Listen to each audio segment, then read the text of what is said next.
transitions. Oops.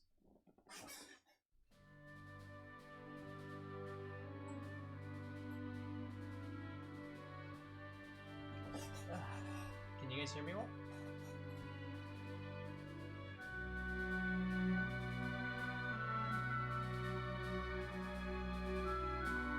Hi, Eli the Iceman. Welcome back. Haven't seen you in a week.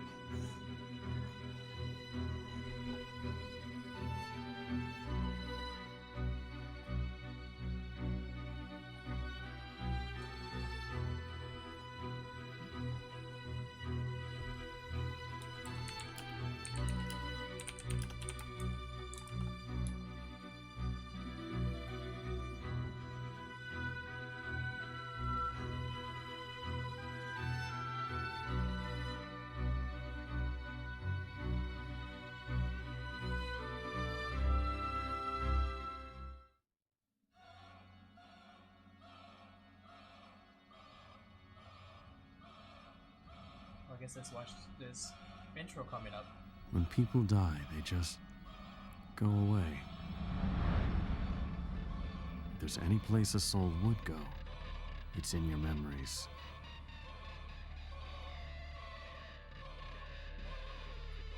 People you remember are with you forever.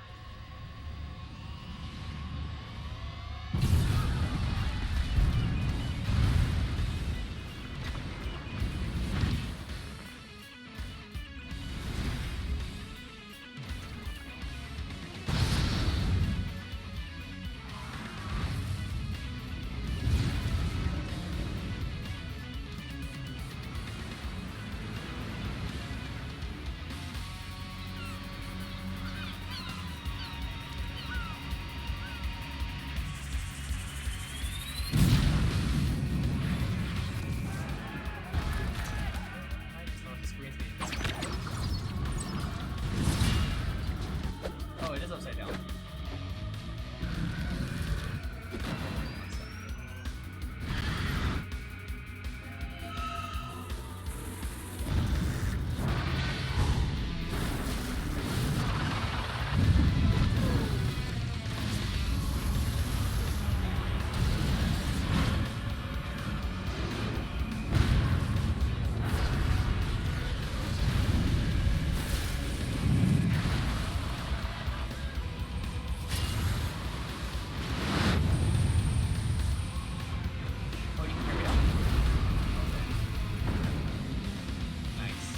No use for the past. Yeah, just making sure because I had to redo everything.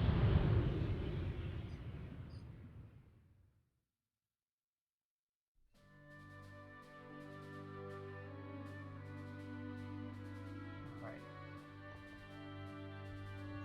Now that we experienced that intro vertically, upside down. Oh, you want it up?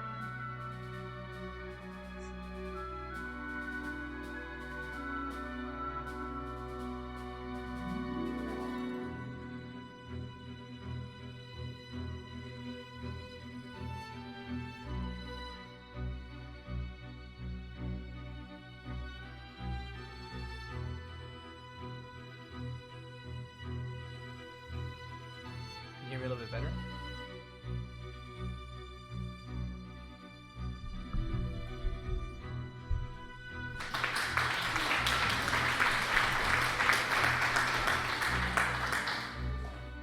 What about here?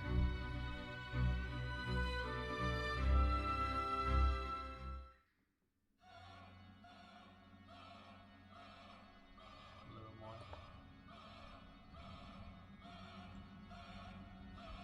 When people die, they just go away. If there's any place a soul would go, it's in your memories. Okay. Hello? People you remember are with you forever.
got no use for the past.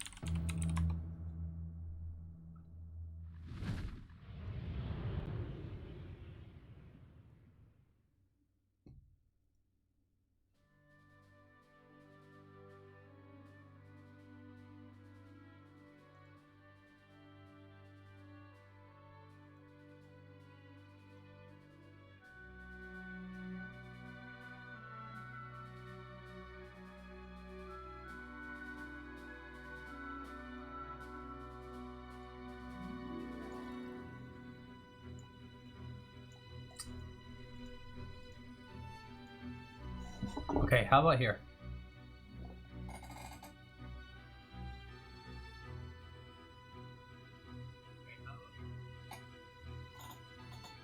Is this better? I added another filter. Oh yeah? Okay. That's a good sound. Yeah. I had to redo everything. I did something wrong, an accident, and I deleted all my scenes, and so I had to do a test run right there. Sorry.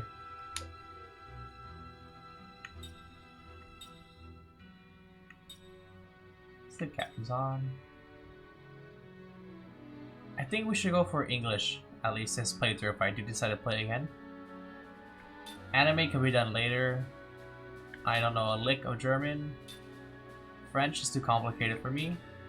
And Italian, spicy Spanish. But I mean, we can also do that one later. Oh, capture's on. Battle cursor. Huh, okay.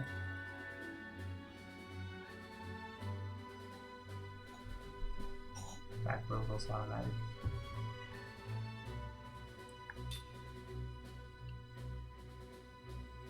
Guess I'll just do that normal.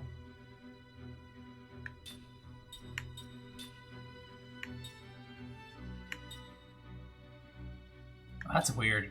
Why would you want to do that? B is okay and A is cancelled?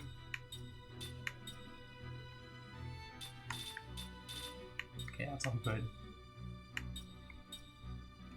It should all be good.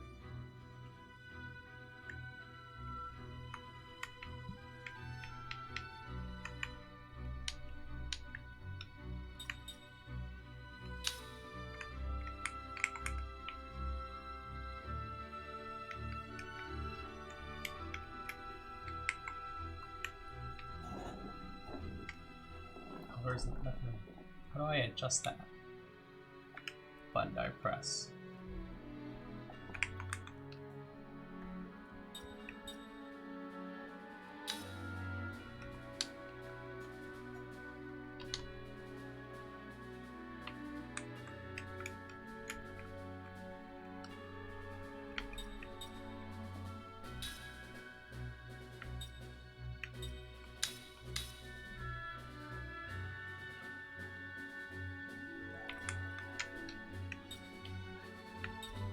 Okay, I guess. Alright, Lost Odyssey. My dad played this and he said he loves this game. I haven't played it, I really don't know anything about it. So we're gonna get gaming today.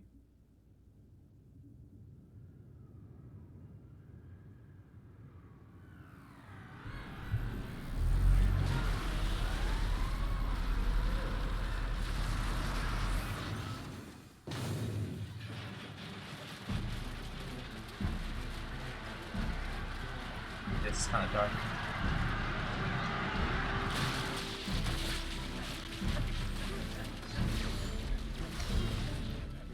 This is very dark. Can you guys give me 1 second? I'm sorry. Oop. Did not mean to do that.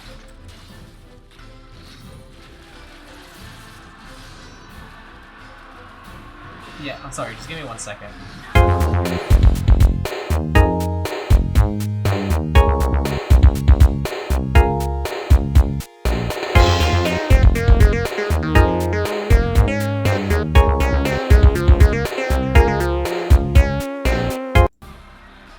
Oh, that did nothing. Okay, let's do this again. We'll do this again, one more time.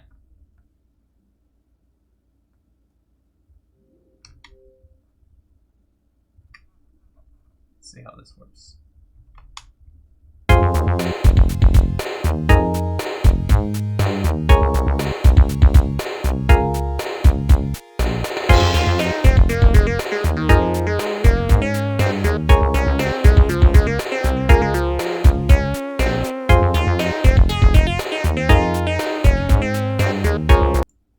Oh, I chose the wrong version of the... Oopsie. I really did make a poopsie. What? The game's in there though.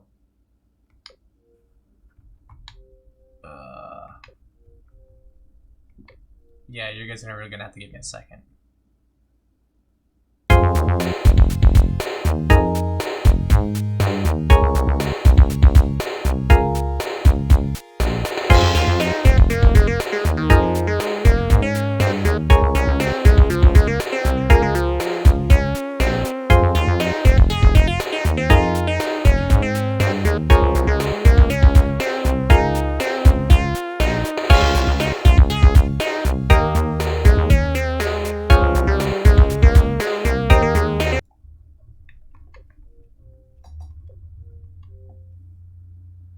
Hey, looks like we got it.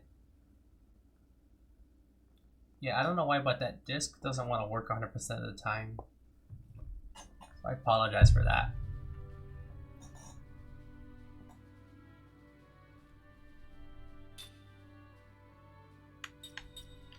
Let's start a new game inside. Cool. Yeah, that was pretty awkward, huh? Going back and forth. Not fun, not fun. Okay. I want to adjust the brightness. But it's not letting me do that, so time to go back to Google.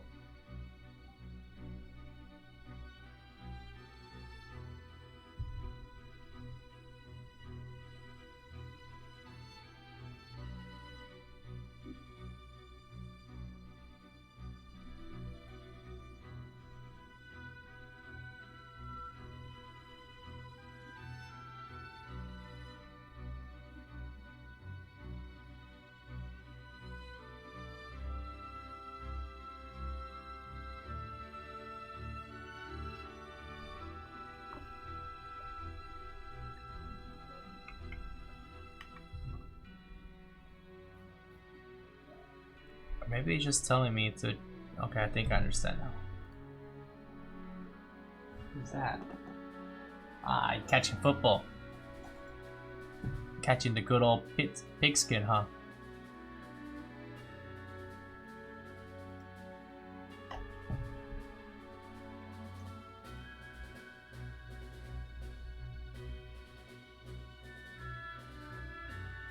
Okay, how's that, guys? Is that comfortable to look at?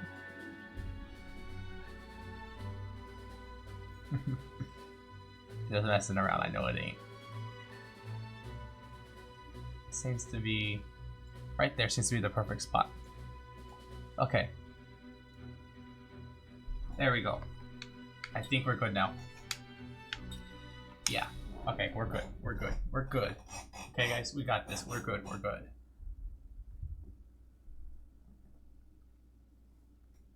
Whew, man.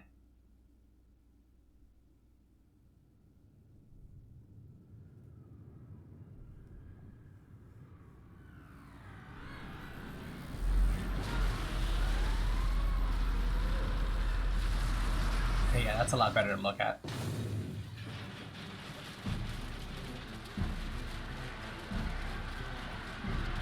Let's watch these guys get wrecked.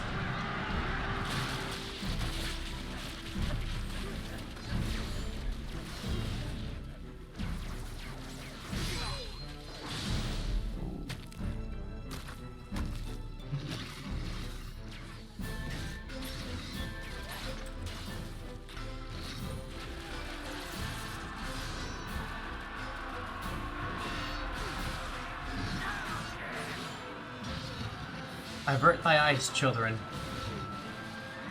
They're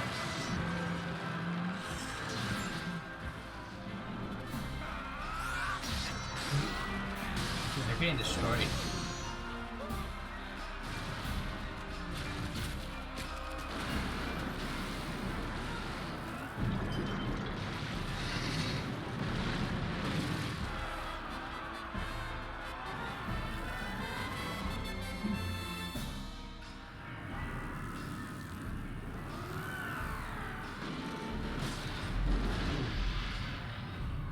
rock, paper, scissors.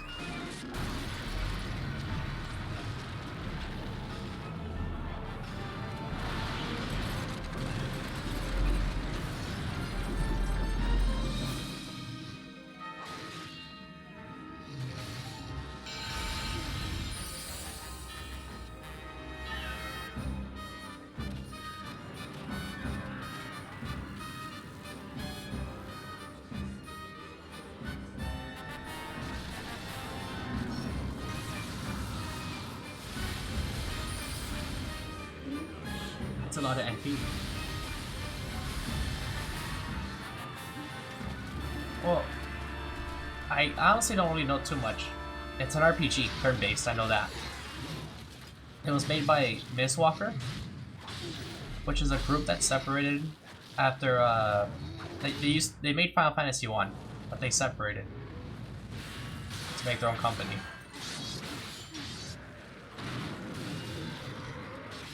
So all this cool stuff you're seeing right here, yeah, I ain't gonna be able to do that, sadly, but it looks cool.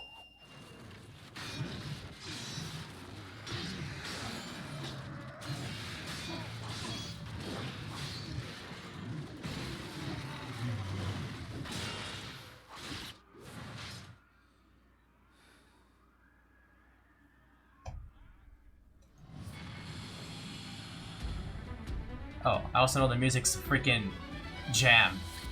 Music in this game's great.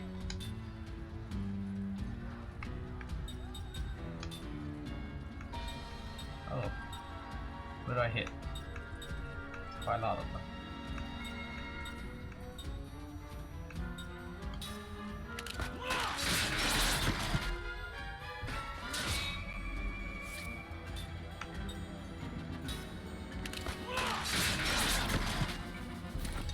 Okay, so I'm gonna say that. Oh, I got hit. I'm level 1, so right now the combat might not be too exciting. Just give me a second, okay? I'll get to level 40 in just a few minutes.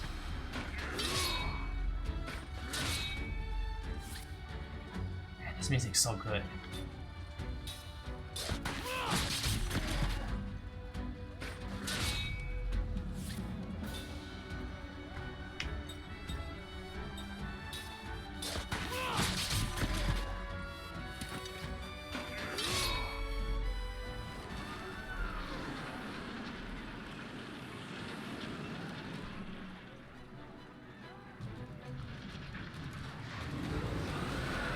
Lord of the Rings RPGs? I haven't played those ones either.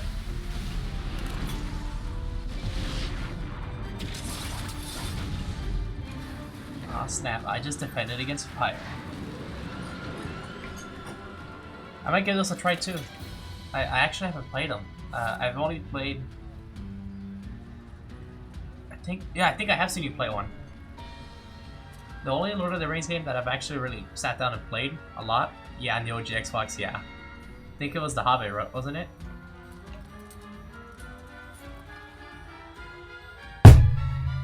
Sorry for that, guys. I'm drinking water with a big bottle. Yeah, the only one I played on was here on the Xbox 360 as well. I got the pen now.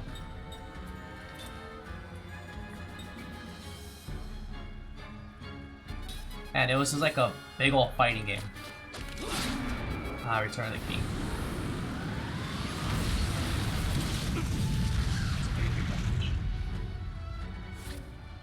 Pretty sure I played that. Didn't I play that one with you? Pretty sure we played that one together.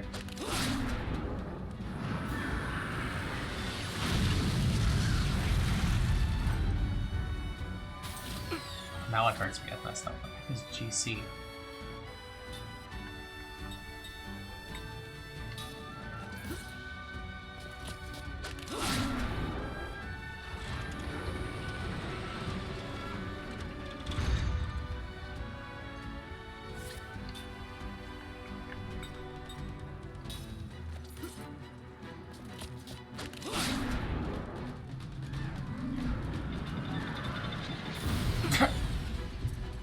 Okay.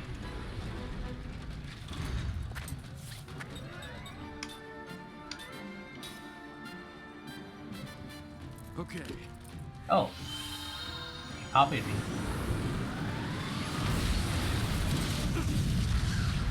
Yeah, the only Lord of the Rings game I played was this with my cousin. Like the one I sat down and played like for months.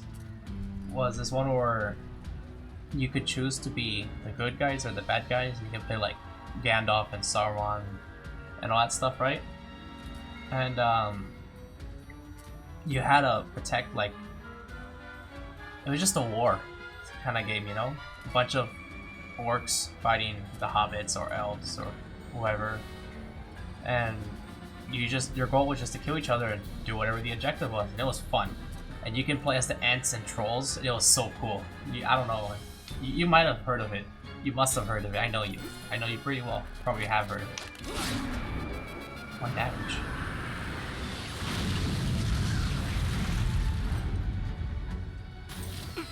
Who's GC?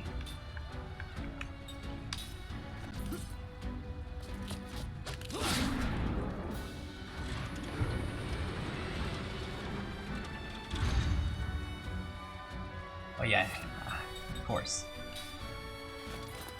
I know you would have seen it. That didn't work as well as I thought it would.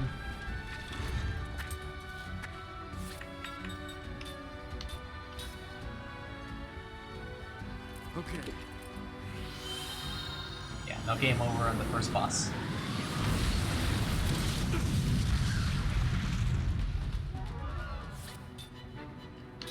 Go this on the attack. Archer exploits? You know, I really I really just like playing the mages. I guess that's just how I am with every game, honestly. I like playing the mages, and just like shooting the lightning at everyone. Yeah, I always like to play the orcs. I don't really know too much about the archer exploit, but the archers were pretty OP from what I remember. Archers are always OP, honestly. Even in the movies, like Legolas, it's just like, oh yeah, I shoot arrow and it kills someone every time, all the time. Oops. That was an accident.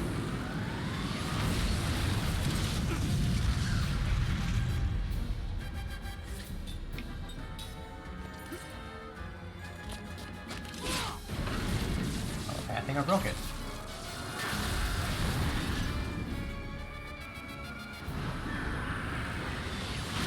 I better do less damage or else. Okay, good, it did less damage.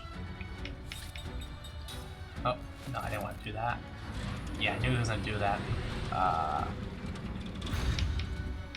need to heal.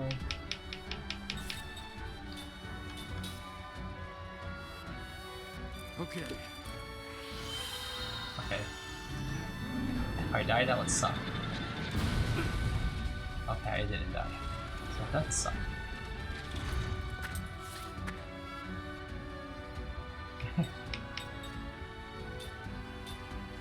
I mean, yeah. Okay. Lord of the Rings story is pretty crazy.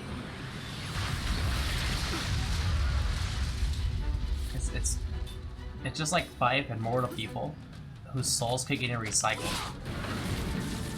That's pretty much Lord of the Rings. Wizards whose soul gets recycled one becomes evil, another one kind of joins him. They die and they're reborn, but they're like immortal.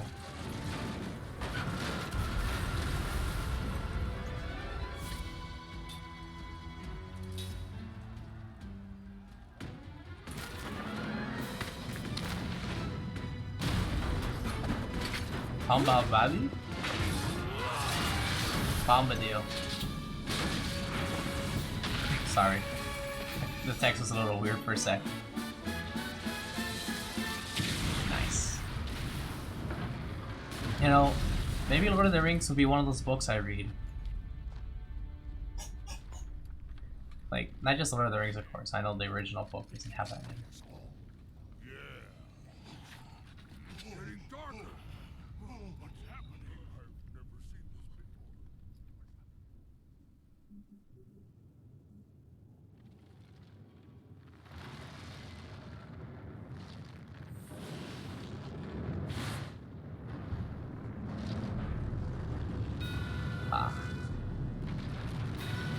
Zerg.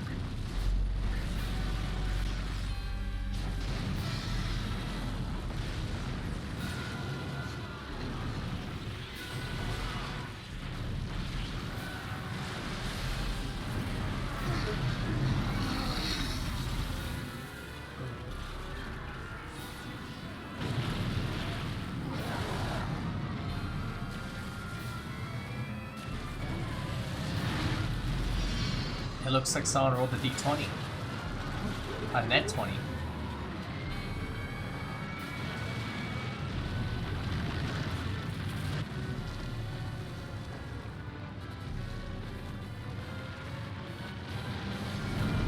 I died.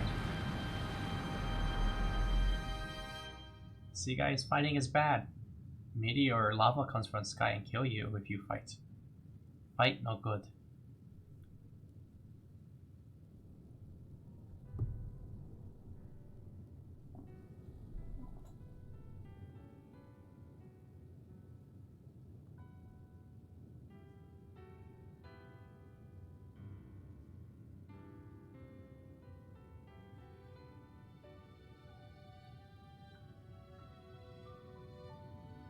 Never mind, you survive if you fight.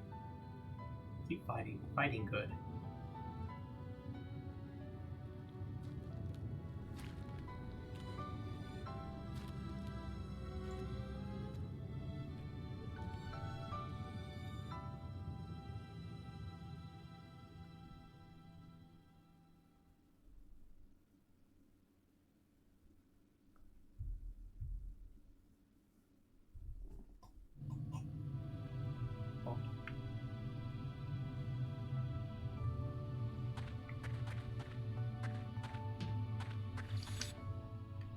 Yes, please. I got gold already. Nice. The game started me off with cash.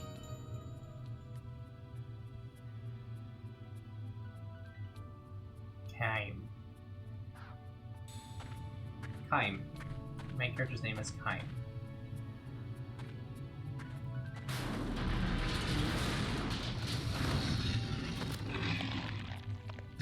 Oh. Zombies.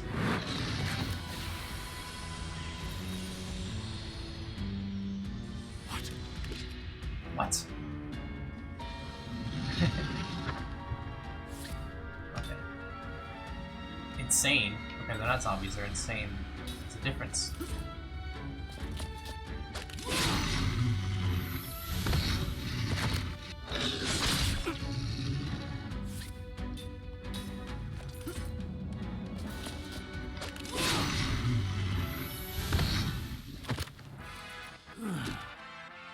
Easy.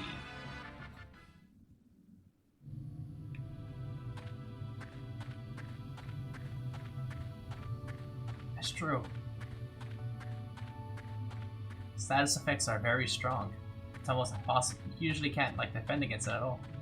I can hit this? Oh. I want to hit the other ones. That one, but where are the other ones in here?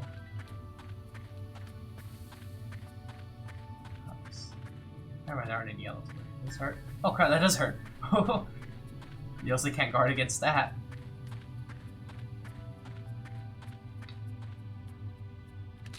Okay, that's pretty cool.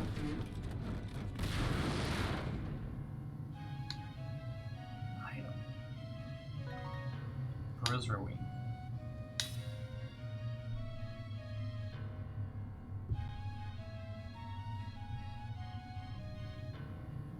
Target.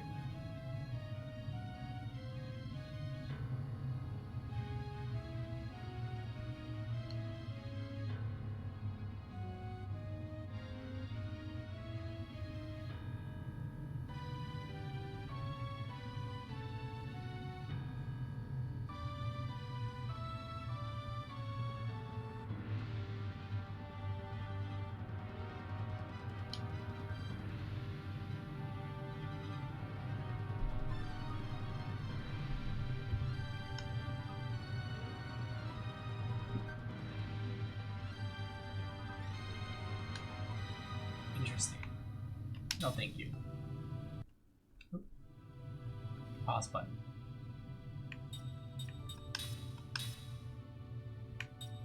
Okay, I'm already equipped with it. It gets me damage at 1. You know, speaking of protecting yourself against, like, going insane, I've been listening to this ARG. Honestly, I still don't know what that stands for. I saw a video recently by this guy named Wendy Goon, and it's talking about, what was the name of it all of a sudden? I forgot. No one gets in my way. Heck yeah, no one gets in my way. Not even questions. Let's find Wendy Goon's channel. I hate having questions and not knowing the answer. Ah, Mandela Catalog. That's what it's called. Yeah, you should get the Mandela Catalog a good look. It seems pretty cool. So it says right trigger. Oh.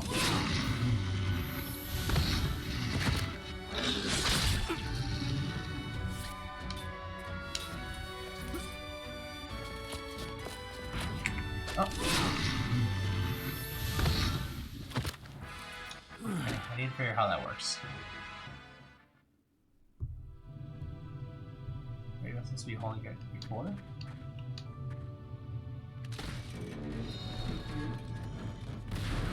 Mana herb. A mana herb.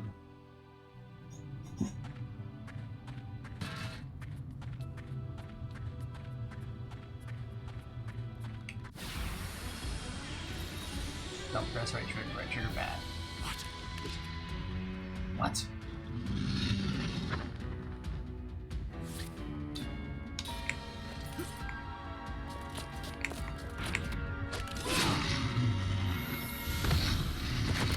Maybe just put that rate system again.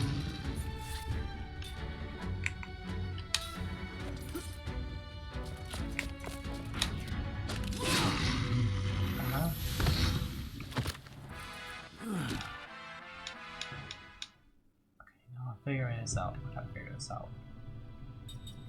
That has to be important.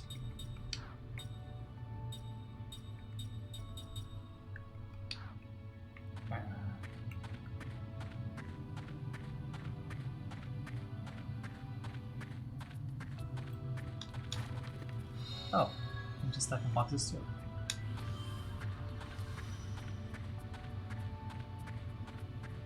Alright, step on this box. Mana herb. How many spells you have though? Oh, that's pretty cool. There's no zoom out feature here at least.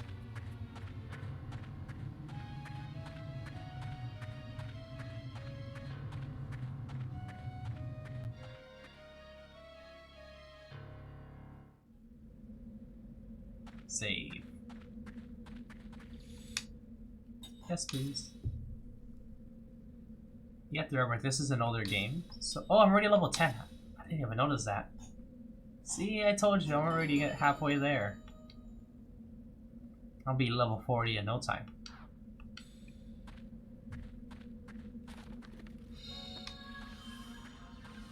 I'm gonna fight the boss.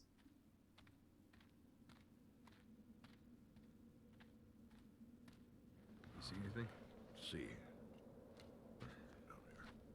Maybe under that. Yeah. All right. Here, let me help. Hold this. Hey, hey, What? that guy over there. He's still alive. Huh? Hey, you!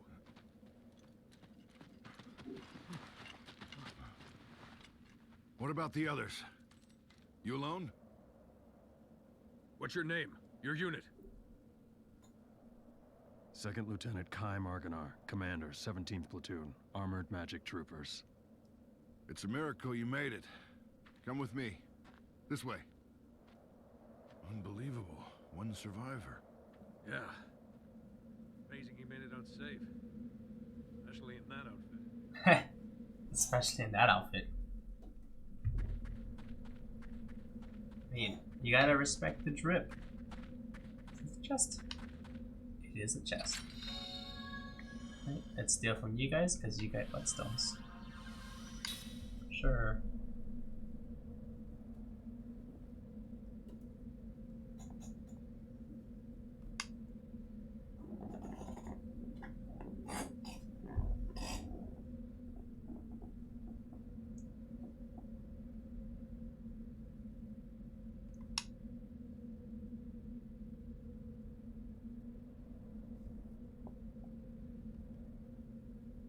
Huh.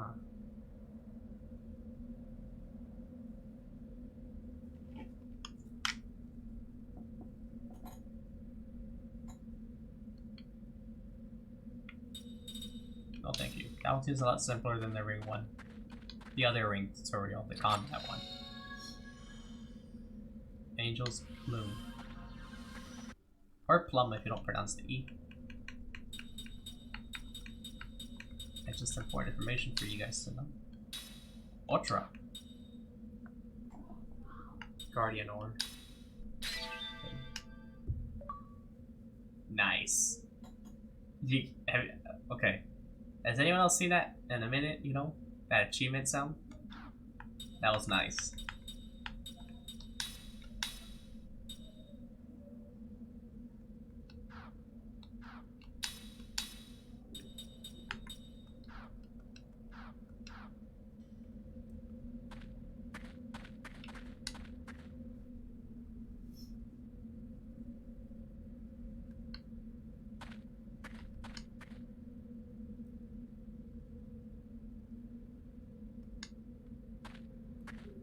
What do you guys look like? They're wearing like a trumpet or something on their head.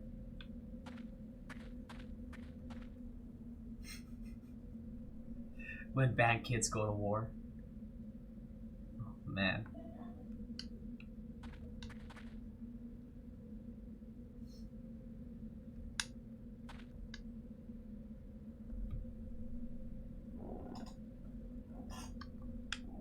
Okay. Sure. We're pulling out! Let's move!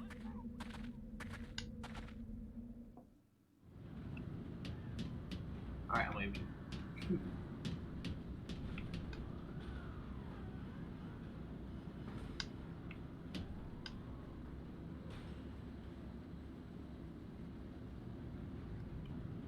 Damn. Oh, I can move. That's pretty advanced for its time.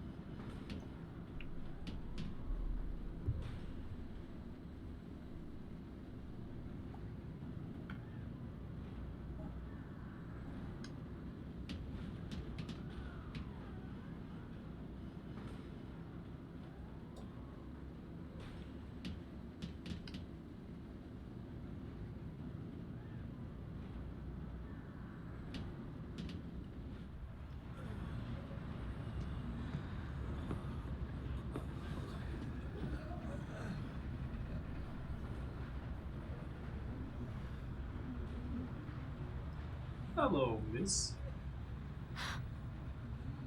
Oh, she knows kind. That's Officer Seth Balmore with the 43rd Magic Division. Maybe she didn't She's like like my you. voice. She got out in one piece. Really? You two are walking miracles.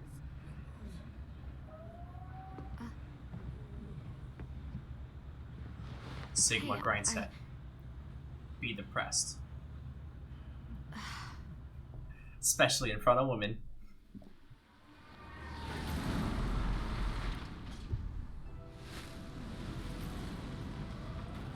I'm just kidding.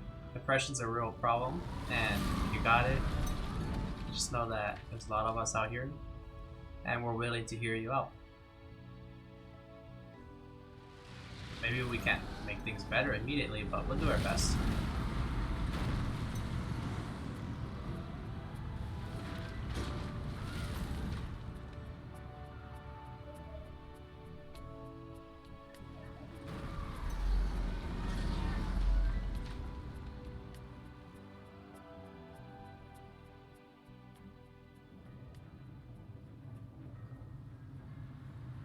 Hoorah. Alright guys, welcome to the college football area. Hoorah. Here's where you get off, Lieutenant. That's what you say. The council wishes to hear from a survivor, sir. Sorry, not you, Officer Balmore. Hey, I'm a survivor too. The council has only summoned Lieutenant Argonar. Sit down and shut up. Oh, that's not nice. Well, that's just weird. This way, Lieutenant. Don't worry, guys. They're just being based.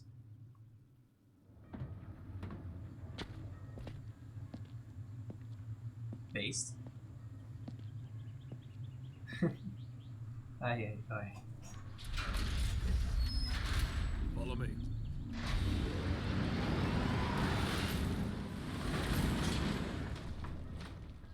Wonder where she's going.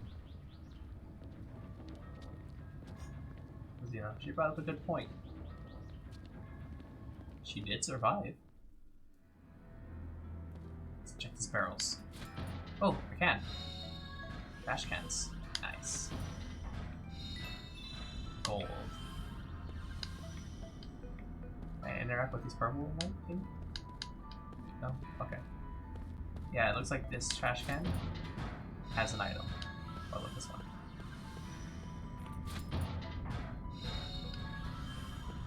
Oh. This is a pretty big area now. Okay, I can't kick those.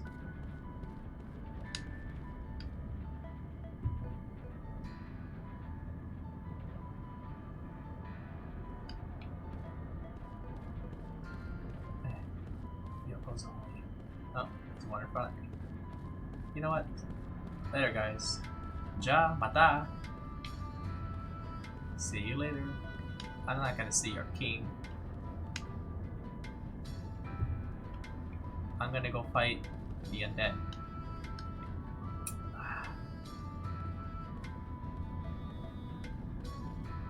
Darn council.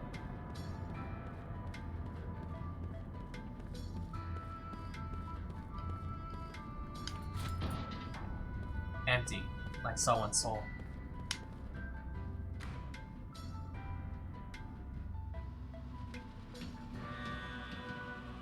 Yeah, I'm actually a big fan of Manly Badass Hero.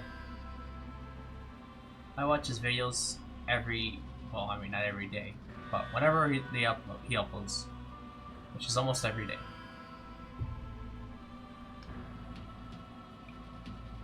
X. Ka-chum. Oh, it's actually pretty fast.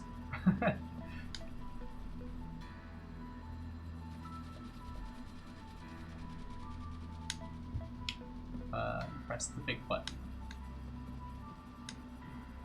Maybe I could do some voice acting for these guys. Guess don't have voices. I have a soldier telling me he lost his helmet. Where the heck could it be? Ah, you leaving, Eli? Alright. See you in a bit then, I'll be here. He said... Oh. He said... Oh, yeah, you got me there. You got me there. He really did say dicks, didn't he? Anyway. You got amazing timing. You know that? Anyways. He said it dropped through the gap while he was going... Okay. He said it dropped through the gap while he was going up on the lift. But when he went back to fetch it, it was gone. See, I caught myself. I was doing a different voice and I went back to the other voice. Let's go trumpeteers. Trumpetters? Is that what they're called? No, I wanna go behind me. I wanna explore. Don't climb, please stop. Oh, okay, stopped. Yeah. Oh, can I grab this? Cool. Yeah. I want one of those. Zero.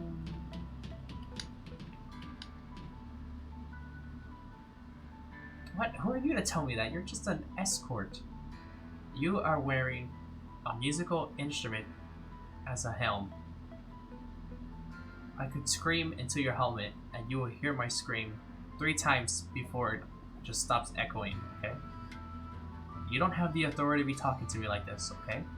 I will speak to your mother about this later. Okay, I guess that's enough.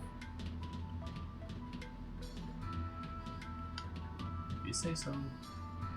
You're a lot nicer. I like the guy on the right. The guy on the right's pretty cool. You're nice. What's this guy's need? Need. Meow. You guys can't even catch up with this. Oh, what's this? Oh, aboard. We'll be departing shortly. No thank you. What about these guys?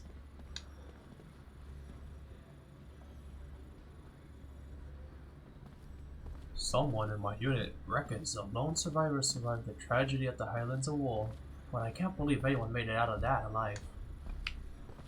Well, guess what? It was me. I made it alive. Battle has turned into a worst nightmare. Everyone was killed regardless of which side they were on.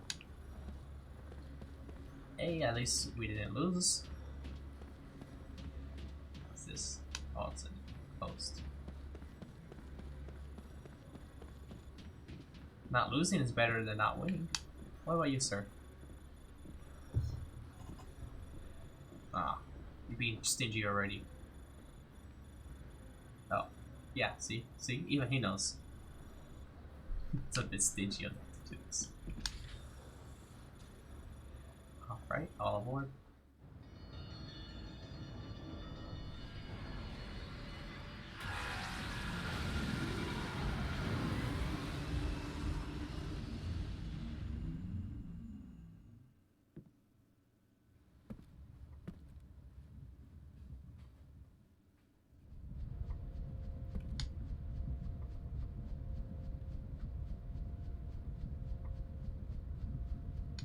Walk to the council hall? Hey, you're that guy, right? The soldier that can't die. I can't die. I can't? The 17th Division. That was the front line. They were smack in the middle of the Wool Highlands. No one could have survived that meteor crash. But here you are, without a scratch. Beg your pardon, Lieutenant, but it's really strange. The few we were able to save were far from the center of impact, and even those men were seriously injured. It's hard to believe that anyone could have survived that inferno. I'm built different. Then don't believe it. Oh. Kind got him. He really do be built different. Real Sigma right here. The Council won't like that attitude. Oh, guess what? The council didn't let Anakin become a Jedi, like, master, okay? Do I look like I care what the council likes? It's all the council's fault in the first place, okay? That we're even here. I bet. I'm assuming. Silence. Come on, tell us. How'd you make it? Just didn't die. Told you earlier. See? Okay, let's see what you guys say now.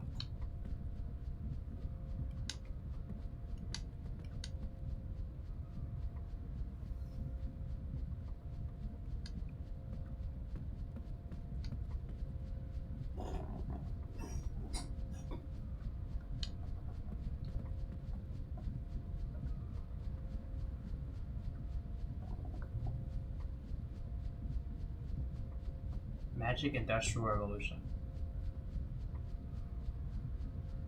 Interesting.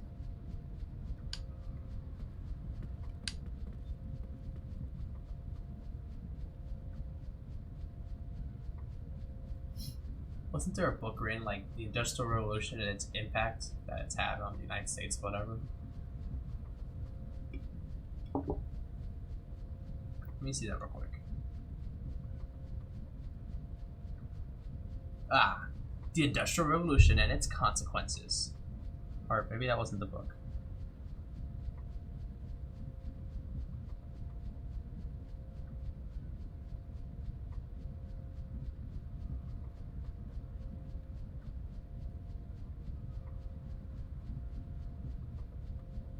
Ah. The magical industrial revolution. Wait, give me one sec. I'm gonna try this again. Sorry. Okay. The magical industrial revolution and its consequences have been a disaster for the human race. They have greatly increased the life expectancy of those of us who lived in advanced countries. They have destabilized society and made life unfulfilling, have subjected humans to indignities, have led to widespread psychological suffering, quotations or parentheses, and the third world to physical suffering as well, and have inflicted severe damage to the natural world. The continued development of technology will worsen the situation. It will certainly subject human beings to greater indignities and inflict greater damage in the natural world. It will probably lead to greater social disruption and psychological suffering. It may lead to increased physical suffering even at advanced countries.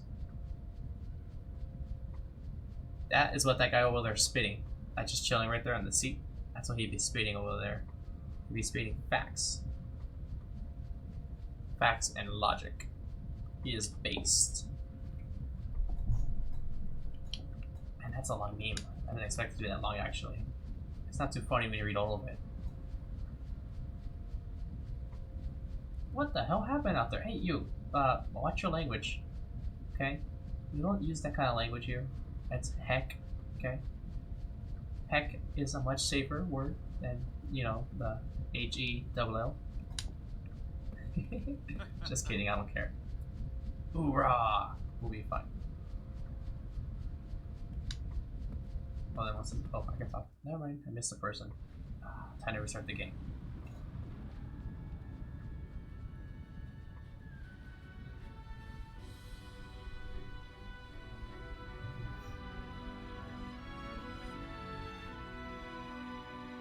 Great, that one person will tell me everything I needed to connect the full story. Microsoft Game Studios presents Mist Walker Production. Developed by Feel Plus. I Feel Plus, if you know what I mean.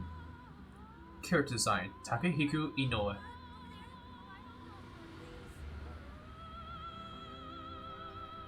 Music, Nobuo Uematsu. I think that's how you pronounce his name. But great composer. Really good composer. I honestly, me talking about him being so good is like an understatement of how good it is.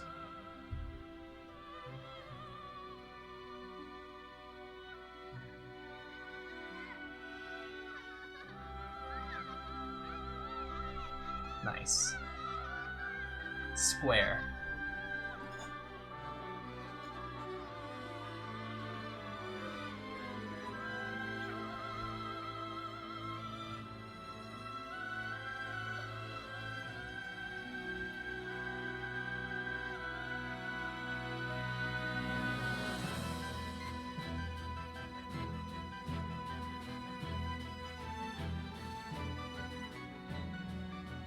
Lost Odyssey.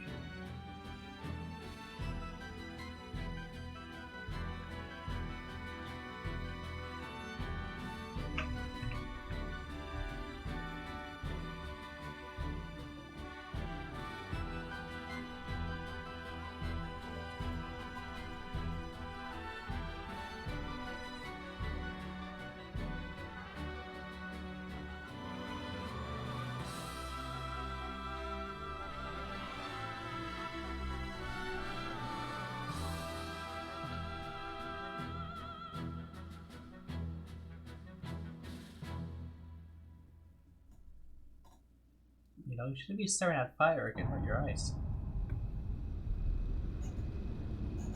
30 years ago, a new power manifested itself onto the world. With its discovery came the magic industrial revolution. This power came to be called magic energy. Even now, there are none who can explain why this power, a power that merely lay buried within all living creatures, suddenly flourished as it did. Today, this magic energy permeates every corner of the world. It has changed the way people live, transformed the shape of industry and has even altered the nature of war.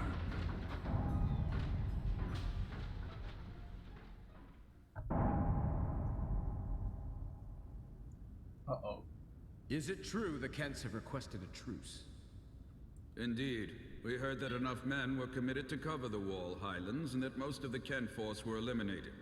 This war was started by them. It's only right they withdraw. We've also lost a tremendous number of troops. After suffering such a devastating loss, if the Goza were to strike now, there would be no way we could defend our country. And there are also whispers that Goza was pulling strings behind the invasion. What makes you think that the Goza were involved? We have confirmed that a large amount of military hardware has been moved from Goza to Kent. We assume Goza plans to use Kent to keep things stirred up and destabilize Ura. Are you saying that even the meteor crash was a Gotsan plot? My lord, I have some disturbing information on that subject. We suspect that a situation at Grand Staff may have caused the meteor crash. Grand Staff. This is not the first time the stories about it reached my ears. This is not confirmed, but magic energy may have leaked out of Grand Staff, interfered with something in outer space, and precipitated this disaster. Gongora, Yes, my lord. the Grand Staff falls under your jurisdiction. Do you have anything to say? Nothing for the moment. Where did you get this information? Construction of Grand Staff is going smoothly. Now that the forces of Ura have suffered such devastating losses, I think we have no other way to protect our land except with the magic energy that Grand Staff will provide. We should hold off on debating the pros and cons of Grand Staff until we thoroughly review the world's current situation. What you say makes sense, but our plan to use magic energy is a double-edged sword. With all sorts of rumors flying around, we might want to halt construction of Grand Staff. What? Only temporarily. As soon as it's clear that Grand Staff had nothing to do with the meteor collision, we'll resume construction immediately, Gongora.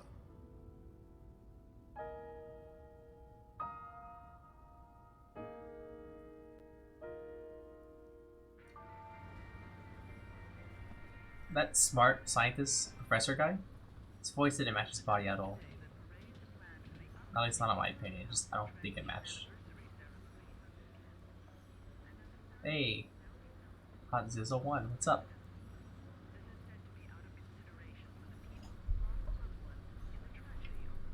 Oh, my controller turned off in that cutscene. Oh, you almost beat it? Hey, well now you can watch me beat it. Engraved ring. What does this do? Huh? That's not okay, I don't like that.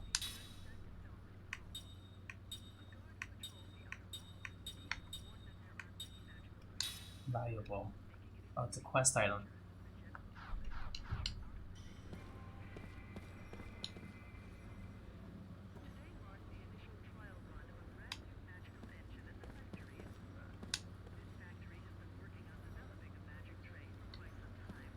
You won't. Service was terrible. Everyone on the train was mean.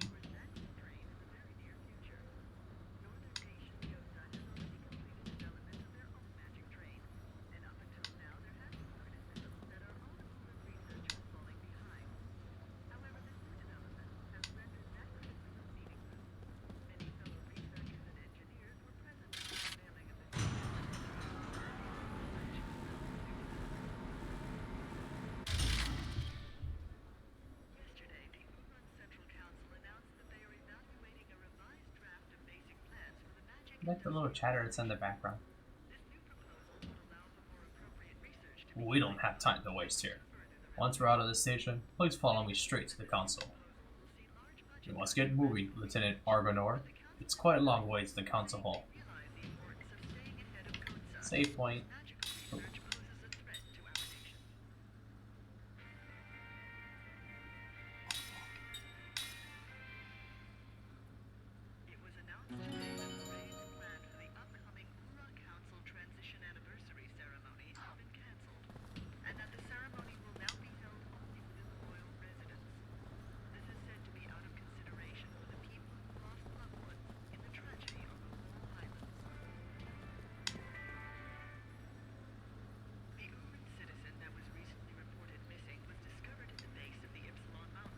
Crash on the boss.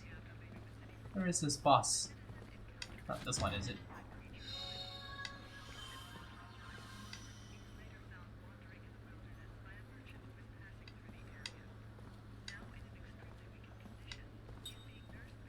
Oh, jump off the ring.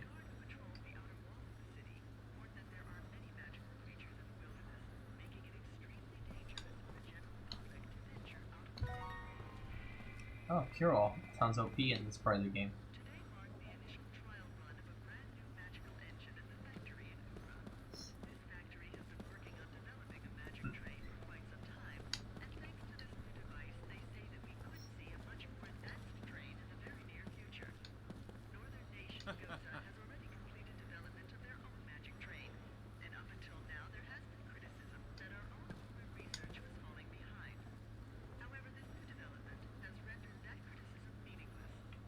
Dog. Oh, he whined. Poor dog.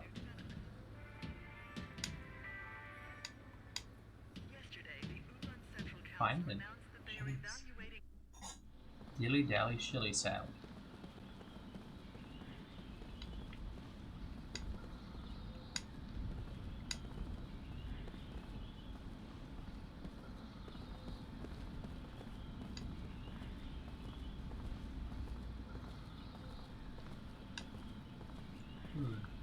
I'll tell you about it later.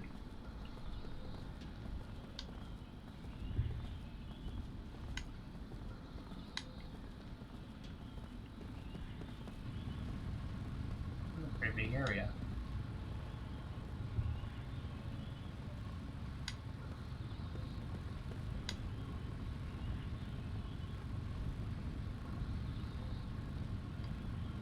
Magic taxi. Taxi. Taxi.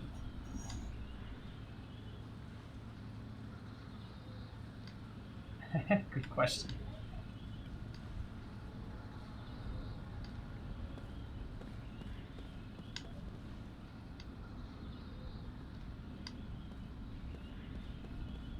Can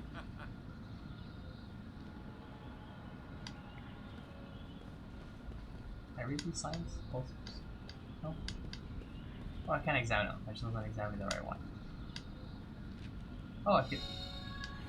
Let's see, it's valuable. What I can do with that?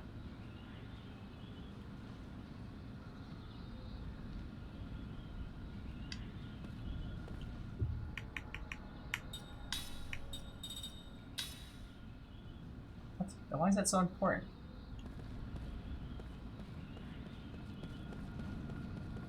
Hey there, random citizen.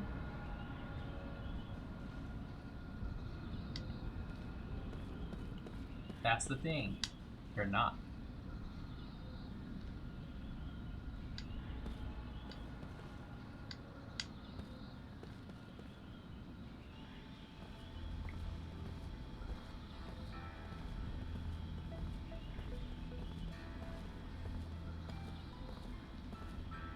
This area is too big to give me free roam.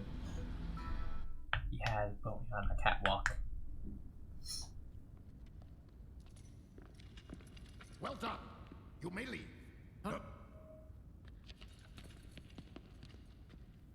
Lieutenant Kaya Marganar, we thank you for a job well done. I am Roxium, chairman of the Central Council of Ura. Well, Lieutenant, it seems people are calling you the Immortal. We've heard there were almost no survivors from Ura or Kent after the meteor crashed on the Highlands. And yet, you appear to be unharmed, even though you were presumably at the precise point of impact. Tell me, how did you survive? I don't know. My lord, please allow me to explain. Fine. Speak. Thank you, my lord. Actually, this man is immortal thanks to my magic energy. He is under a spell of immortality that I conjured. I kind of don't believe that. I feel like I was trying to take credit for that to your great staff set up again. I wish to know more. This immortality spell, How does it work? I don't know. What? Are you saying that you don't know about the spell cast on you? I don't remember. I recall nothing. My lord, this man has lost his memory. However, he is skilled in magic energy. So I have been studying his abilities. Then what can you tell us, Gongora? With all due respect, my lord, the spell is a curse. It is said that merely hearing it brings death near. For the safety of everyone, it is better that the spell be kept secret. Huh. Very well. Since I trust your studied opinion, I shall take your word that we should not know the spell. Death is determined by fate, and one cannot fight it.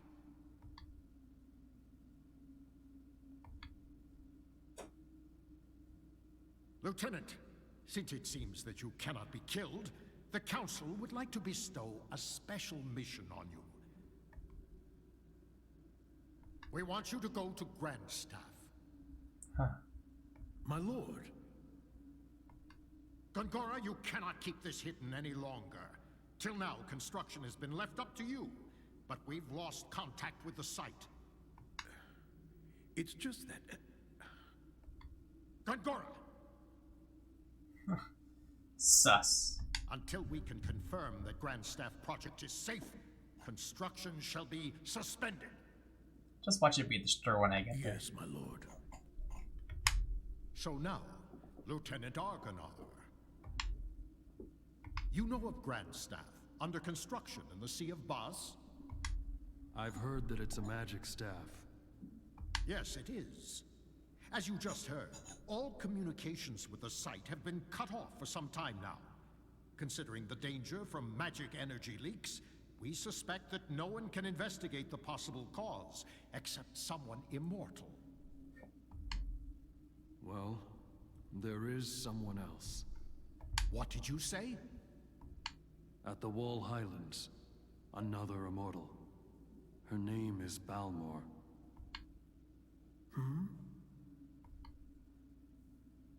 Well then, this other one shall accompany you. I shall summon her. Quickly, make the arrangements. Right away, my lord. My lord, pardon me for saying this, but I'm building Grandstaff for the sake of our nation and its people. Enough! We will await Khaim's return and report. Of course, my lord. You are dismissed, Lieutenant. That guy's sus. Is he trying to hide, huh? He's trying to hide.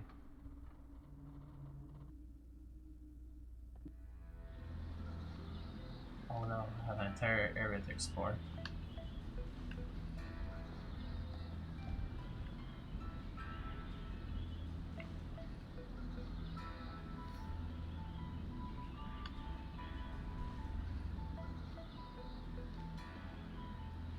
Okay. That's cool.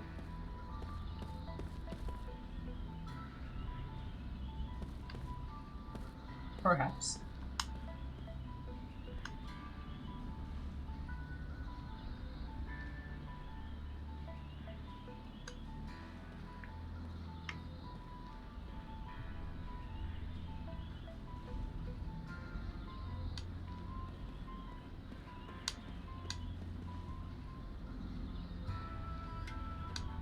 You dare?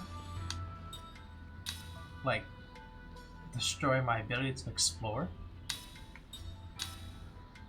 I am severely disappointed.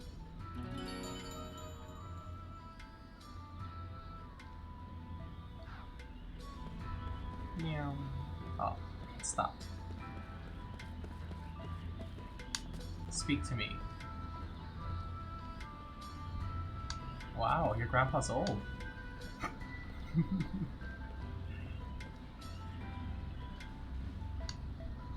Passive effect on nature. Oh wait, I already talked to you. I want to talk to this one. No, I want to talk to this person. Alright, it was this person I need to talk to. What? Oh, okay. Something about the whole magic industrial revolution really rolls off the tongue. Sad looking Melina. Okay, gato. Nice. It's cat noise number 3.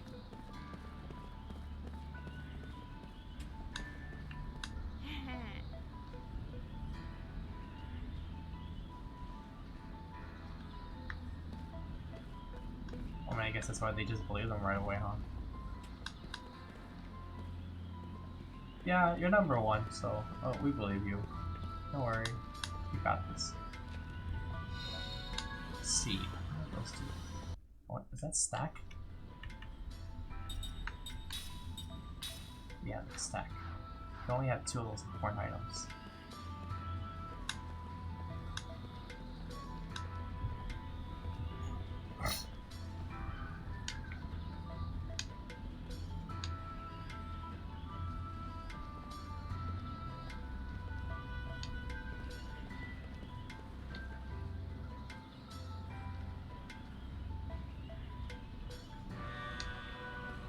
Some magic made monsters.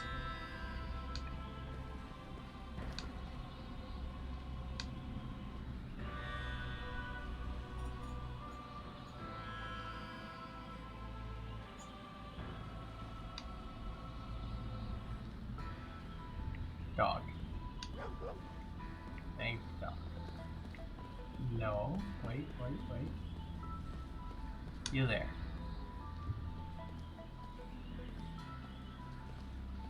Overnight? Oh, that's pretty fast. The answer is broken. I can't. This is a bar. A tavern. Ah, I see. That little tavern? No. Good question.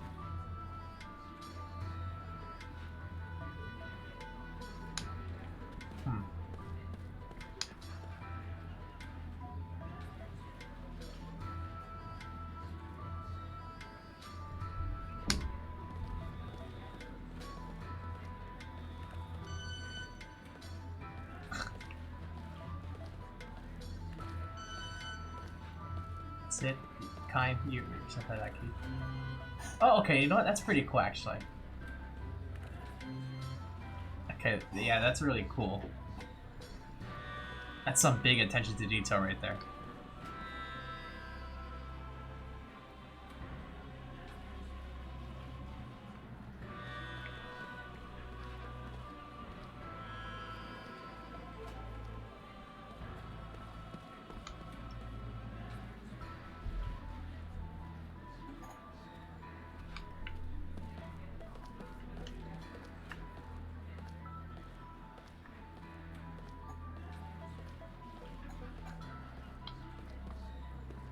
We are going to die.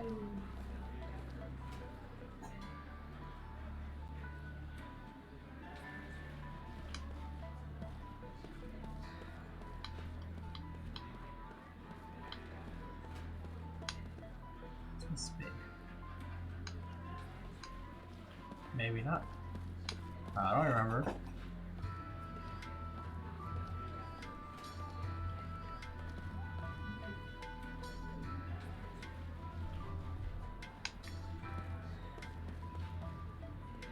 Examine this? Cannot.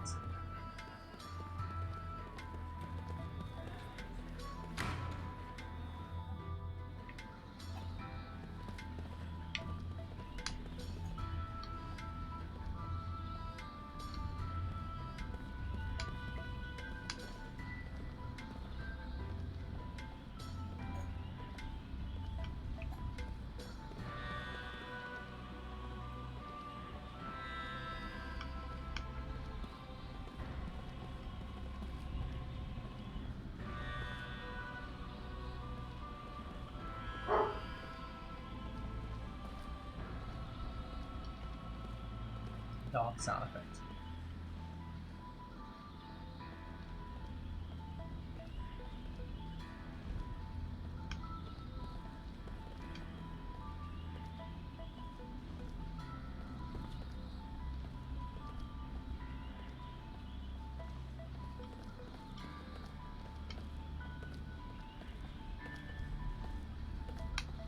Me too, actually.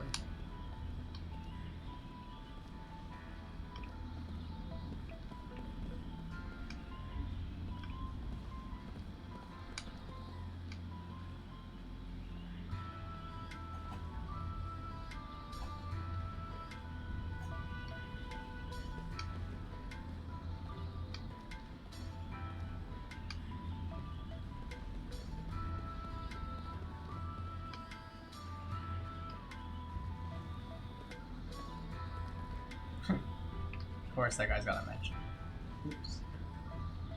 Walked away from his conversation. Guess I can't go that way. Yeah, it's a cut.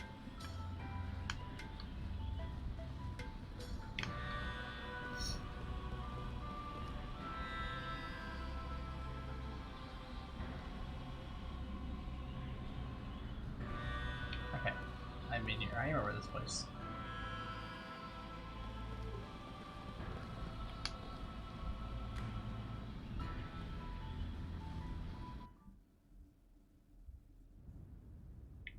Oh. And now, counselors, I propose that Gongora be removed from Grand Staff Project, with control transferred to this council. My lord. In addition, until Lieutenant Argonar completes his investigation, I propose that Gongora be confined to his residence under surveillance. Those who disagree with my proposal, raise your hands now. It appears I have no choice but to agree. I see there are no objections. It is decided. Damn. I just walked in here to see this. Am I just gonna walk out, or am I in here still? Oh, I just went to the end.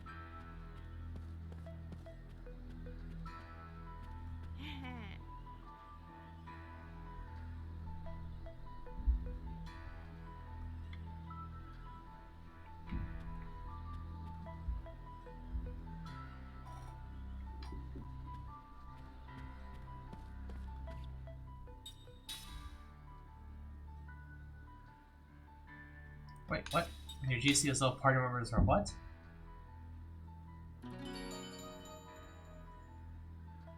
barely caught that.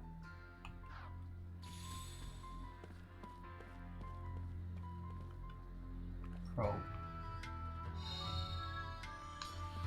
I probed an antidote.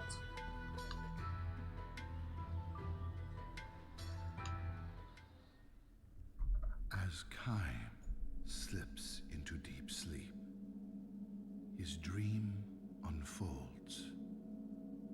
A dream or his past. At this moment, there is no way he could know.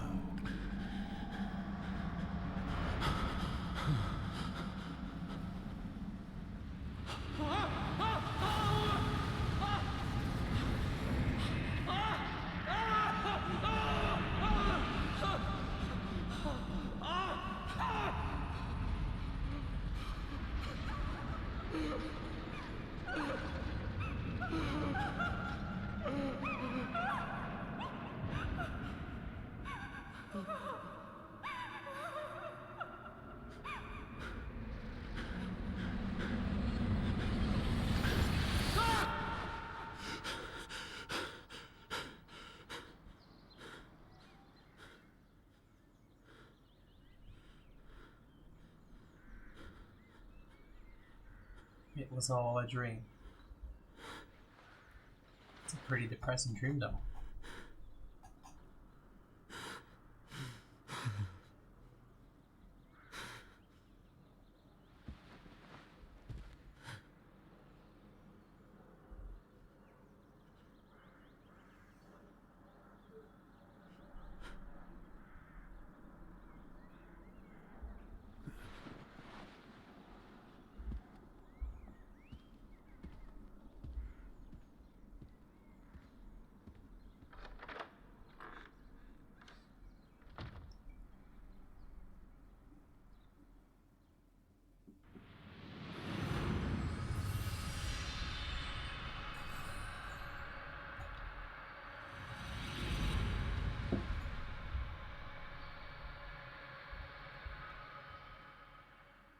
that what I just saw?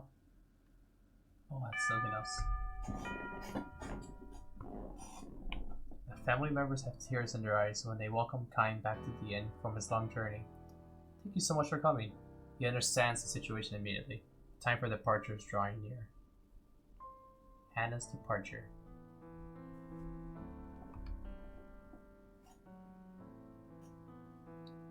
Too soon.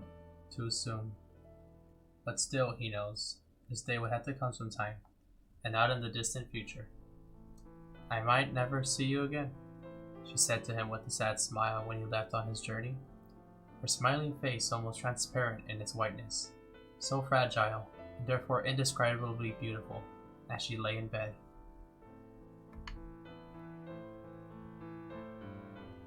May I see now? May I see Hana now? He asks. The innkeeper gives him a tiny nod and says, I don't think she'll know who you are, though. She hasn't opened her eyes since last night, he warns Kaim. You can tell from the slight movement of her chest that she's clinging to a frail thread of life, but it could snap at any moment. It's such a shame. I know you made a special point to come here for her. Another tear glides down the wife's cheek. Never mind. It's fine, Kaim says. He has been present at innumerable deaths, and his experience has taught him this much. Death takes away the power of speech first of all, then the ability to see. What remains alive to the very end, however, is the power to hear. Even though the person has lost consciousness, it is by no means unusual for the voices of the family to bring forth smiles or tears. Kaim puts his arm around the woman's shoulder and says, I have lots of travel stories to tell her. I've been looking forward to this my whole time on the road. Instead of smiling, the woman releases another large tear and nods to Kaim. And Hana was so looking forward to hearing her stories. Her sobs almost drown out her words. The innkeeper says, I wish I could urge you to rest up from your travels before you see her, but... Kaim interrupts with apologies. Of course, I'll see her right away. There is very little time left. Hana, the only daughter of the innkeeper and his wife, will probably breathe her last before the sun comes up. Kaim lowers his pack to the floor and quietly opens the door to Hana's room.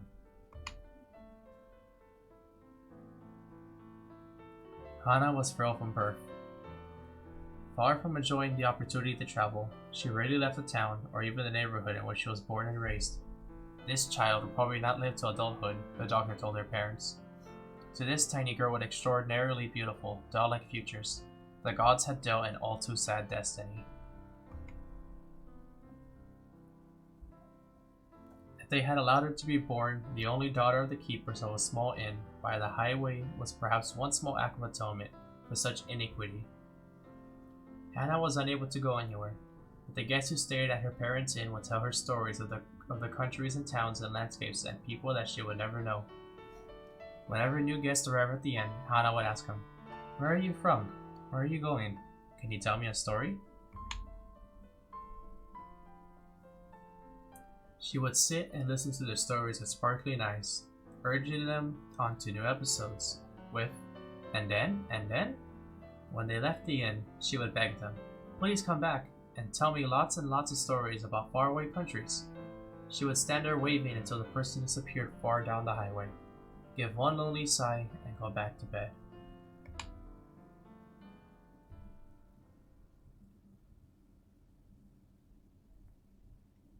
Hana is sound asleep. No one else is in the room, perhaps an indication that she has long since passed the stage where the doctors can do anything for her. Kaim sits down in the chair next to the bed and says with a smile, Hello, Hana, I'm back. She does not respond. Her little chest, still without the swelling of a grown woman, rises and falls almost imperceptibly. I went far across the ocean this time, he tells her. The ocean on the side where the sun comes up. I took a boat from the harbor way, way, way far beyond the mountains you can see from this window. And I was on the sea from the time the moon was perfectly round, till it got smaller and smaller, and then bigger and bigger until it was full again. There was nothing but ocean as far as the eye could see. Just the sea and the sky. Can you imagine it, Hana? You've never seen the ocean, but I'm sure people would have told you I'm sure people have told you about it. It's like a huge, big, endless puddle. Kaim chuckles to himself, and it seems to him that Hana's pale white cheek moves slightly. She can hear him, even if she cannot speak or see. Her ears are still alive. Believing and hoping this to be true, Kaim continues with the story of his travels. He speaks no words of parting. As always with Hana, Kaim smiles with a special gentleness he has never shown to anyone else, and he goes on telling his tale with a bright voice, sometimes even accompanying his story with exaggerated gestures. He tells her about the blue ocean, tells her about the blue sky. It says nothing about the violent sea battle that stained the ocean red. He never tells her about those things.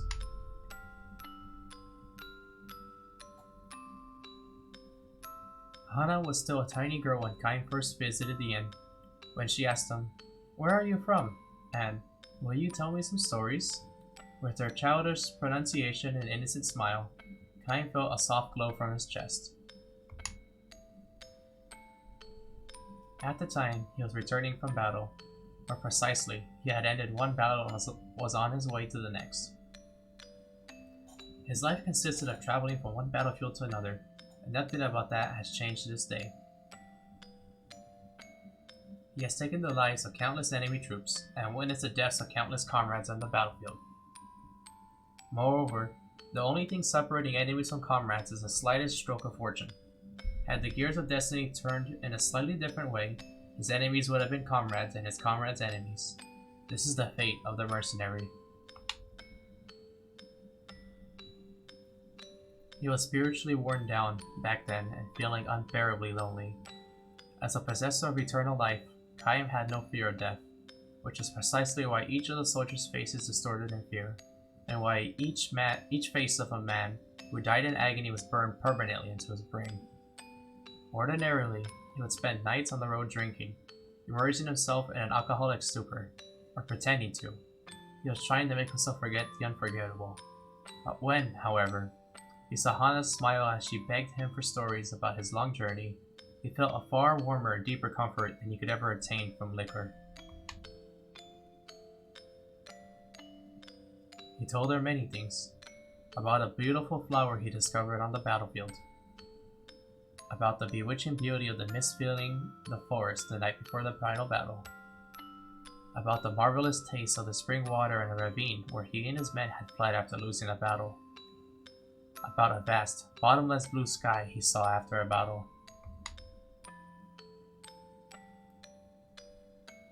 He never told her anything sad. He kept his mouth shut about the human ugliness and stupidity he witnessed endlessly on the battlefield. He concealed his position as a mercenary from her, kept silent regarding his reasons for traveling constantly, and spoke only of things that were beautiful and sweet and lovely. He sees now that he told Hana only beautiful stories of the road like this, not so much out of concern for her purity, but for his own sake.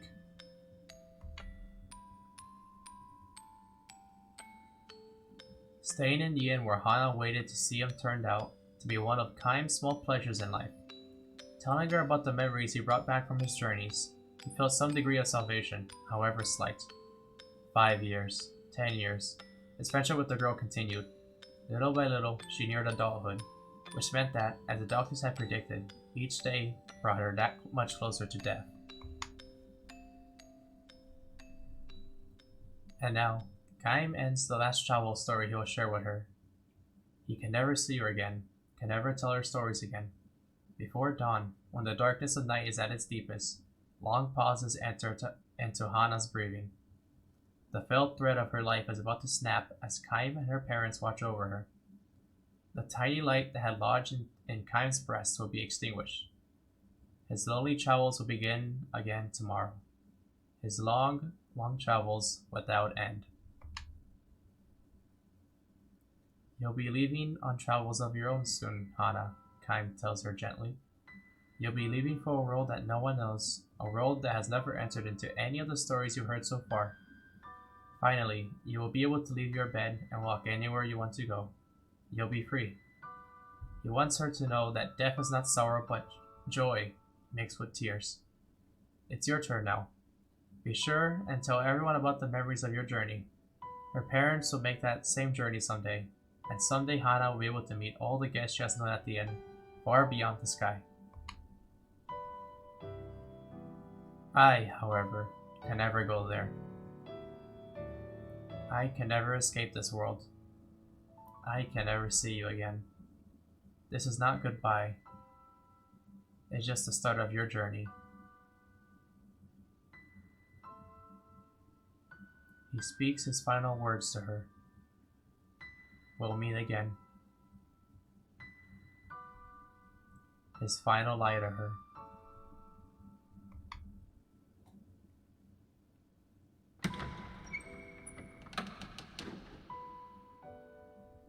Hana makes her departure.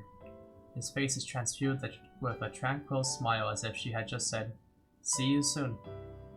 Her eyes will never open again. A single tear glides slowly down her cheek. End.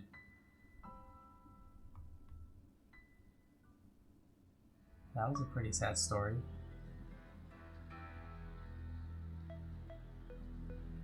So Kind really isn't immortal then.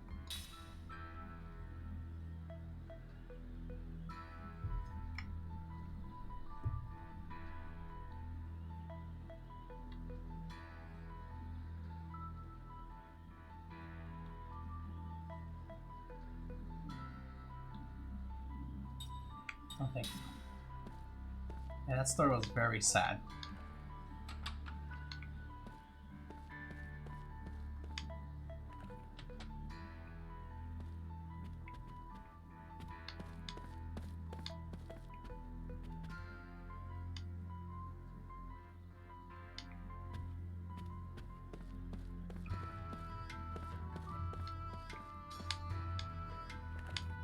I guess we have a lot more sad stories to go through throughout the game.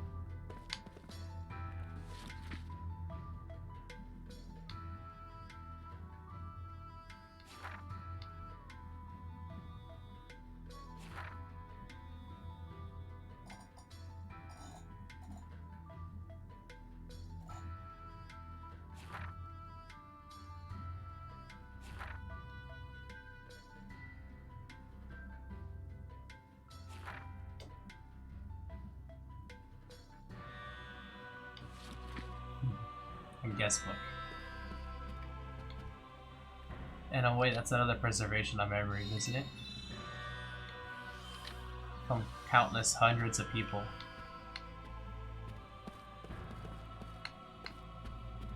Ay. Writing is a very powerful tool.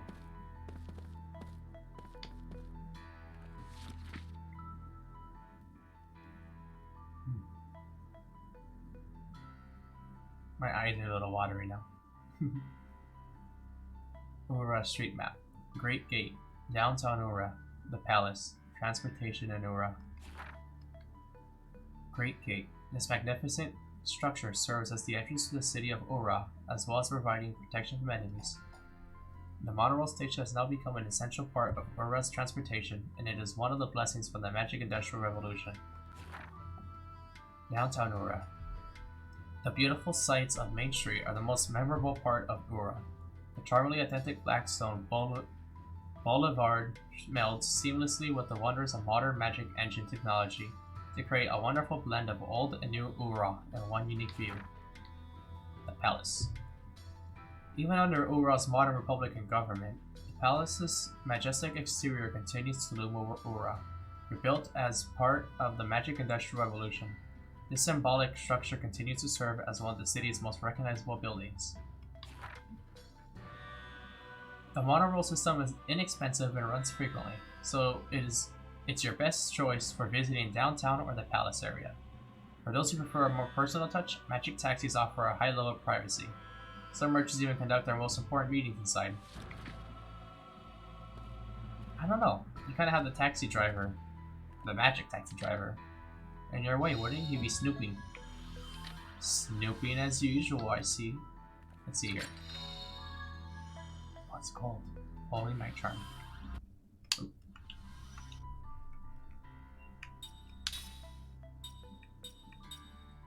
It's an accessory. Ooh. Quit. Hey, listen. Welcome back.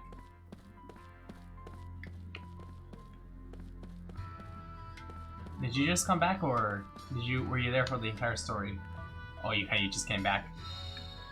You missed something pretty big, but that's okay. I'll be posting it later.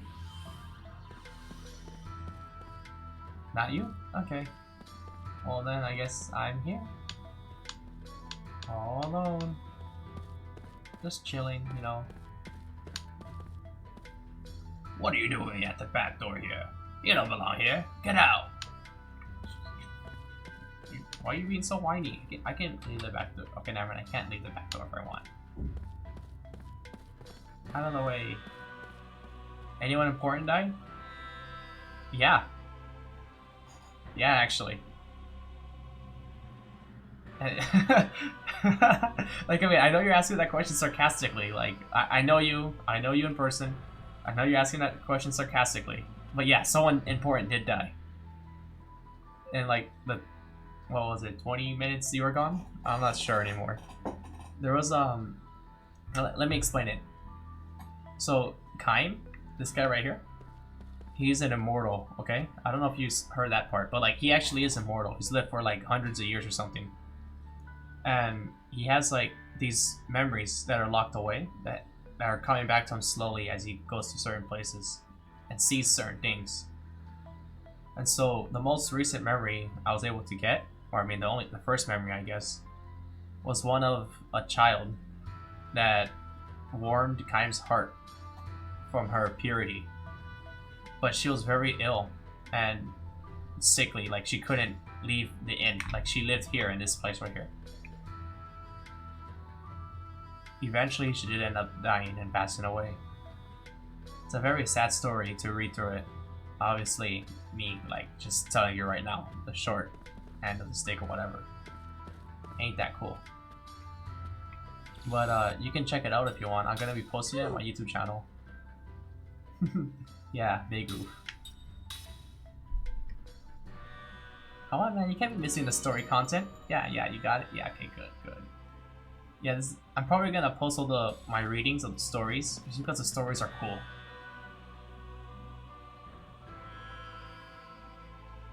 How do they send me messages here?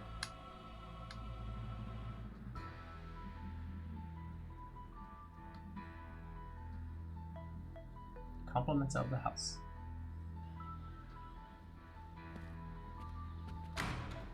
Yeah, you better review before the test.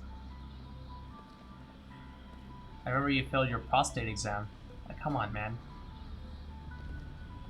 You're better than this. I know you are. Come on, Eli. I know you are. I believe in you. Look out. Sorry, miss. Oh, look at this guy right here. He's being an absolute menace. Look at him. It's like he's sneaking.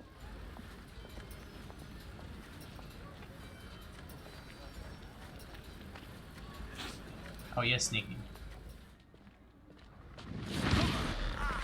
Wait, let go! My throat! Damn! Why are you following me? You're Kai Marganar! I mean, Lord Gungor asked me to do it! It's the truth! I'm supposed to tell you to go to his manor. He has something important to tell you! You know, you can take the mat away from the cake. You are? But you can't take the cake off the man. Messenger for Lord Gungora. At your service. I think there's a better way of saying that than I just said it. Man, what an attitude. Jeez whiz. Yeah, he definitely failed the exam. That guy failed his exam. The spying exam. But yeah. Let's see. I can't zoom in here. Oh, I can. Look at that. You like that? You like what you see?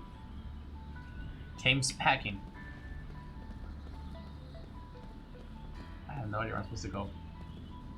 Ah, there you go. You can cut the cake, but not the man. That's a good one. That's a good one. I'm gonna start using that. Am I supposed to be here? Or am I supposed to not supposed to be here? That road's so close.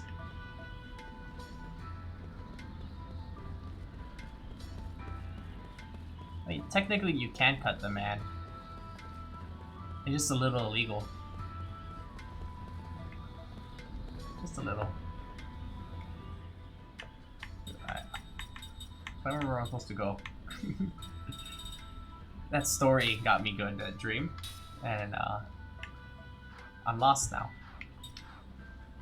I'm helpless.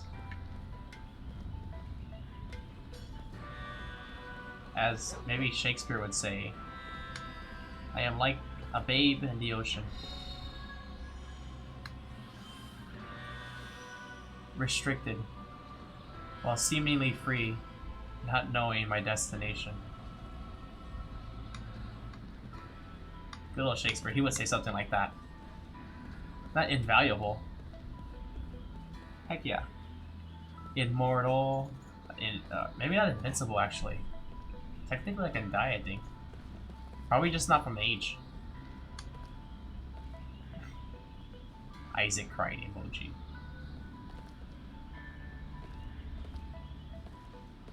You know what? Everyone matters, okay? Kaim matters. He's been through a lot. He just doesn't remember it, okay? He has amnesia. Okay, so some guy being kept in front of the house. Oh wait, I remember. It's what's his face? What's his face? Let's go find what's his face. I can probably flip this over. Yeah. That one stood up in the background too much.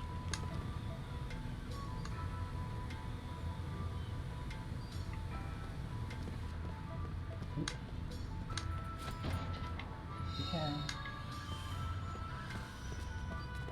Oh, this is that square. Can I move it?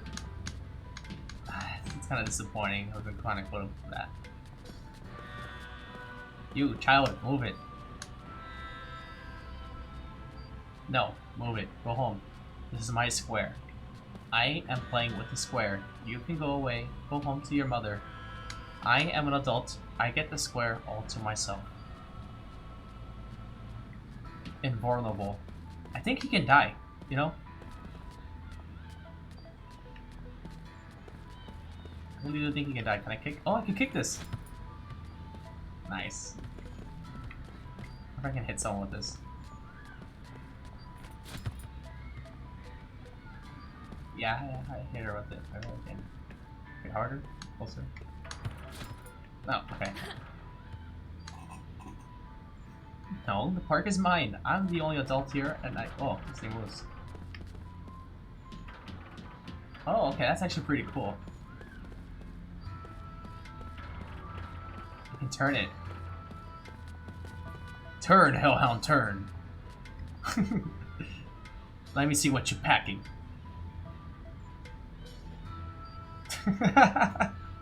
Turn. Ay.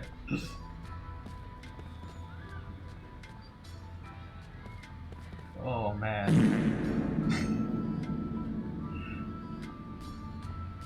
Okay, I know we'd be talking about dick and cake, okay, but no sniffing allowed.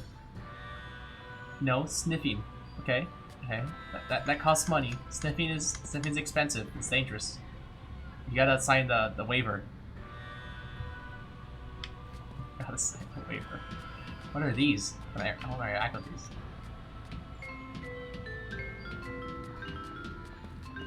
Okay, this is cool. I really like this. Oh. Slippery slop.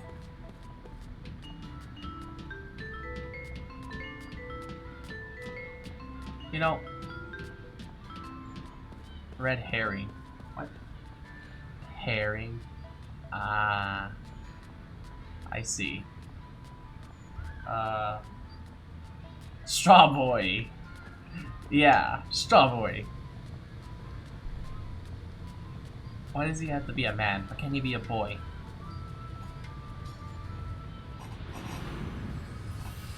Oh crap. Uh-oh. Another dream. Okay. You ready for this? You didn't get to see this, Eli.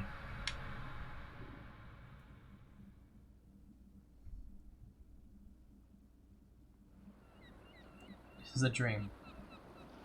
Please no background noises during this time. Lovely white flowers mark the town. They bloom on every street corner, not in beds or fields set aside for their cultivation, but blending naturally in a profusion with every row of houses, as though the buildings and the blossoms have grown up together.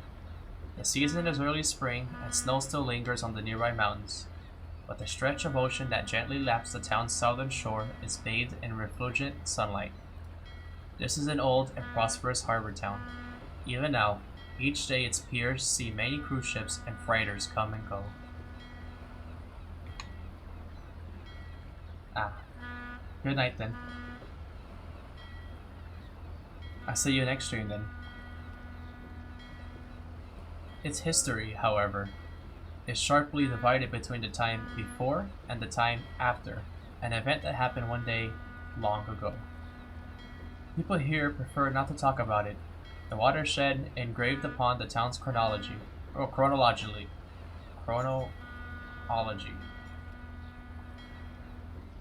sorry.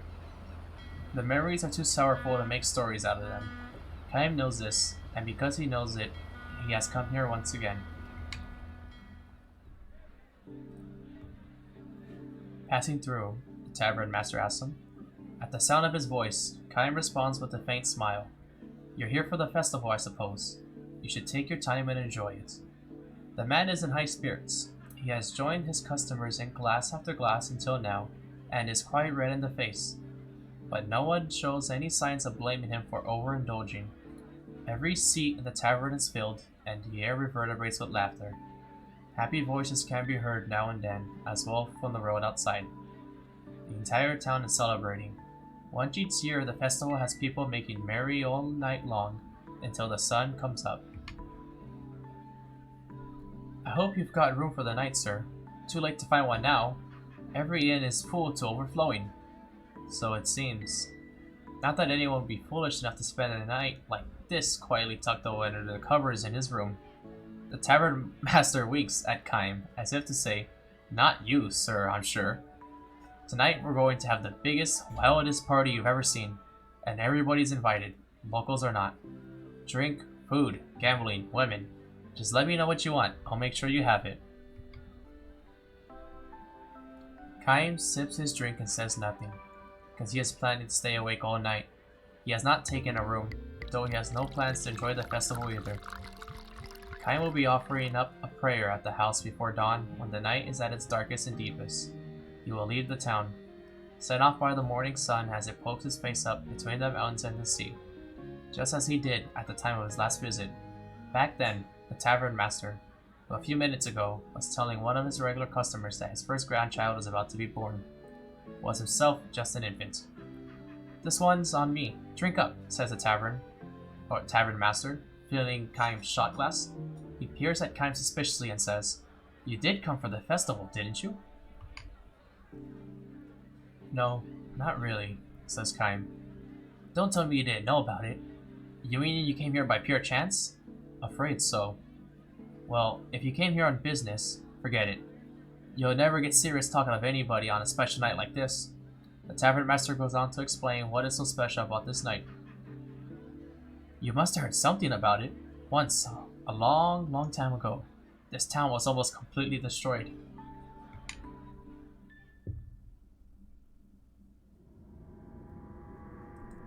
There are two kinds of events that divide history into before and after. One is the birth or death of some great personage, a hero or savior. The other is something like a war or plague or natural disaster. What divided the town's history into before and after was a violent earthquake. It happened without warning and gave the soundly sleeping people of the town no chance to flee. A crack opened up in the earth with a roar, and roads and buildings just fell to pieces. Fire started, and they spread in the twinkling of an eye. Almost everyone was killed. can't probably imagine it.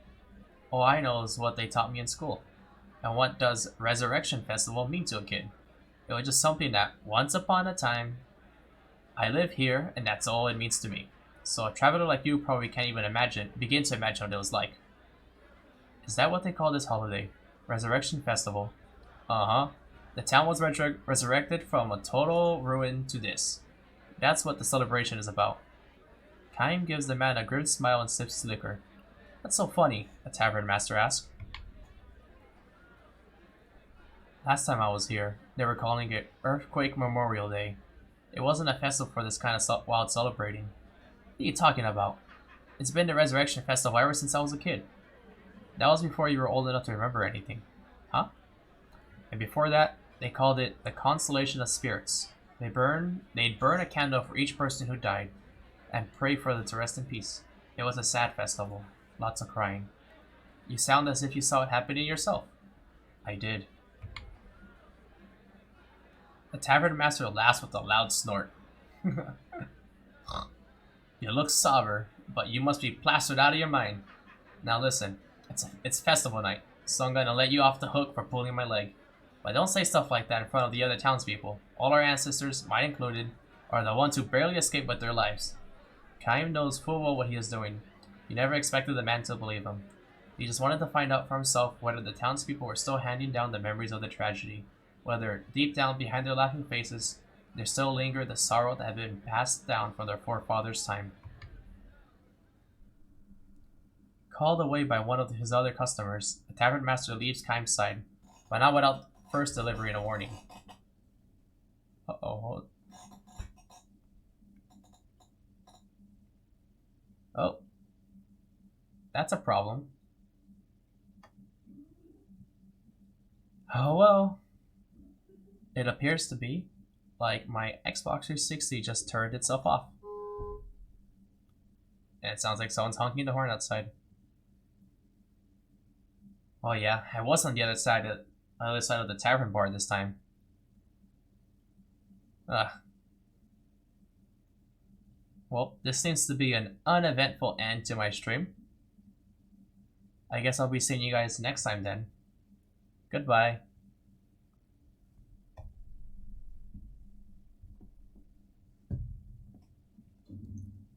I'll be rereading that next time, by the way.